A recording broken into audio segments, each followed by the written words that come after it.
Setelah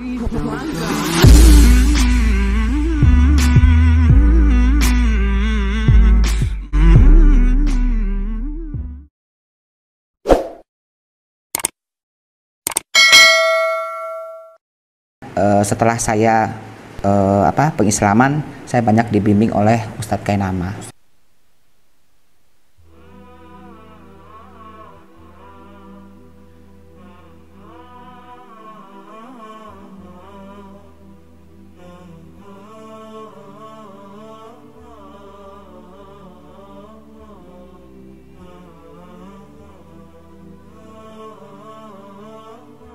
Assalamualaikum warahmatullahi wabarakatuh. Saya Foni. Saat ini saya berprofesi sebagai dokter. Saya adalah seorang mu'alaf yang sudah pengislaman sejak tahun 2019.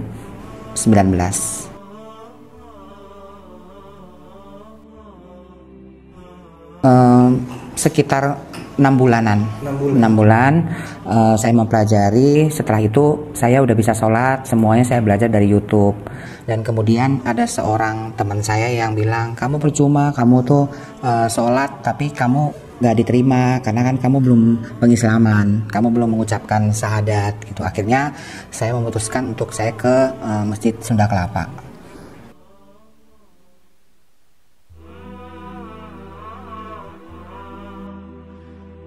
Cuman hidup saya itu bertolak belakang di saat saya pergi dari rumah gitu.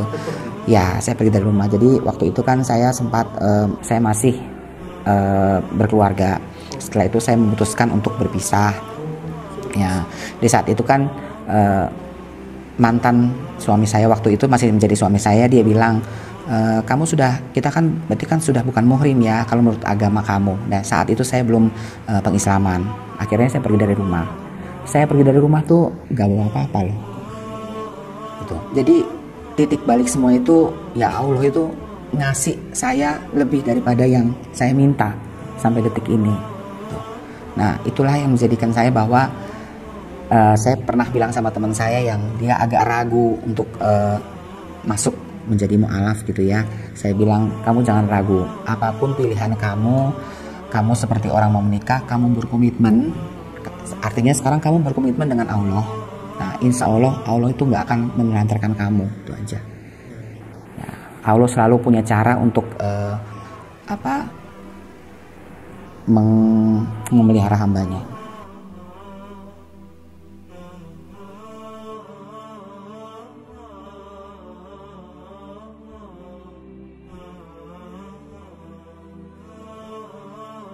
Ada yang semua rata-rata itu pasti punya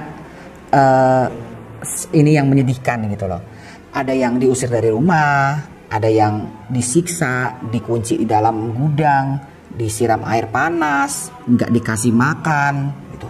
Jadi mereka itu diperlakukan oleh keluarganya dengan nggak adil gitu. Dari orang tuanya terutama. Terus ada yang dia kerja, setelah dia memutuskan menjadi mu'alaf, dia dipecat dari pekerjaannya gitu. Ada juga yang dihapus dari ahli waris oleh keluarganya, diusir dari rumah.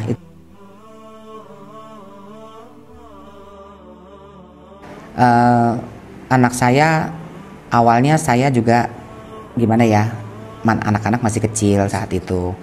Apakah nanti mereka terluka atau mereka nanti akan sakit atau bagaimana gitu saat saya pisah dengan ayahnya gitu ya. Tapi saya akhirnya ngomong sama anak saya yang paling besar karena saya anggap dia lebih dewasa daripada adiknya.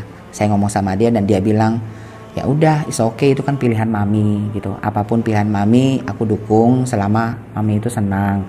Termasuk mami mau memeluk agama Islam, ya saya nggak masalah gitu. Dan saat ini sih anak-anak saya dengan saya.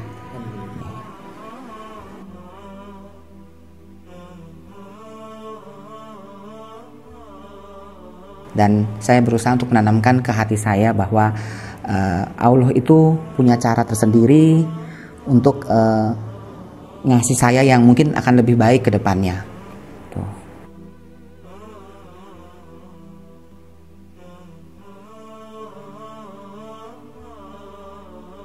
setelah saya mempelajari Islam itu memang awalnya, waduh, kita baru sholat, udah gitu udah mau sholat lagi gitu. Perasaan satu harian itu hanya ibadah aja, hanya sholat gitu. Tapi setelah saya jalanin, apalagi di awal-awal pandemi itu hidup saya bertolak belakang, berbanding 360 derajat lebih baik lah gitu.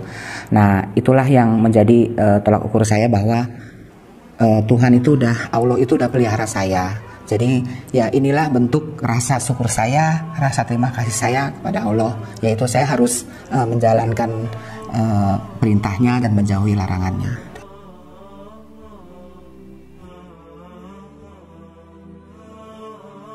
Dari teman-teman dekat saya ada beberapa teman saya yang mungkin menjauh gitu ya, tapi bagi saya itu bukan suatu tantangan lah buat saya. Pada teman-teman saya yang mungkin menolak saya dengan keyakinan saya saat ini, tapi ya saya lagi-lagi berkeyakinan meyakinkan hati saya bahwa ya udahlah itu kan pilihan saya gitu loh. Tapi untuk penyesalan saya menjadi seorang Islam, saya tidak pernah menyesal.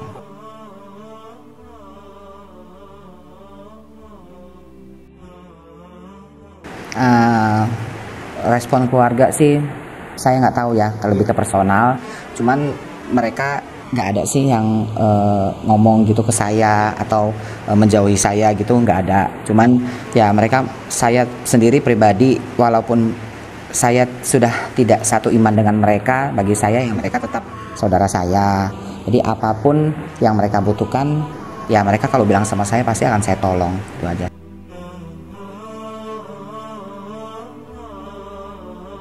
Orang tua saya baru tahu 1 tahun yang lalu.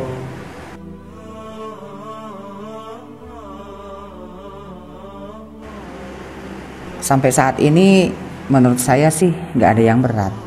Ya, cuman dari awal tuh saya kan sebelumnya tuh di agama saya yang sebelumnya kan saya tuh nggak bisa, benar-benar sama sekali nggak bisa berpuasa, terutama menahan haus gitu ya. Tapi alhamdulillah saat ini bisa, gitu aja. Ya, Allah mudahkan semuanya. Yang tadinya sholatnya belum teratur, maksudnya sering menunda jam sholat, itu sekarang mulai pelan-pelan saya mulai belajar untuk tepat waktu, itu satu. Yang kedua, yang tadinya saya berpuasa hanya di saat Ramadan aja, sekarang setelah itu saya naik lagi berpuasanya Senin Kamis. Setelah itu naik lagi Yaumul Bid. Sekarang alhamdulillah lagi menjalankan puasa Daud. Almarhum ayah saya kan sudah nggak ada waktu waktu saya mualaf. Sedangkan ibu saya sih nggak ada sih pandangan, beliau hanya diam aja sih saat ini. Jadi saya juga nggak pernah membuka obrolan tentang agama gitu. Demikian dari saya, Foni. Semoga kisah saya ini menjadi inspirasi untuk para calon mualaf di seluruh dunia. Doakan saya lebih istiqomah ya. Amin.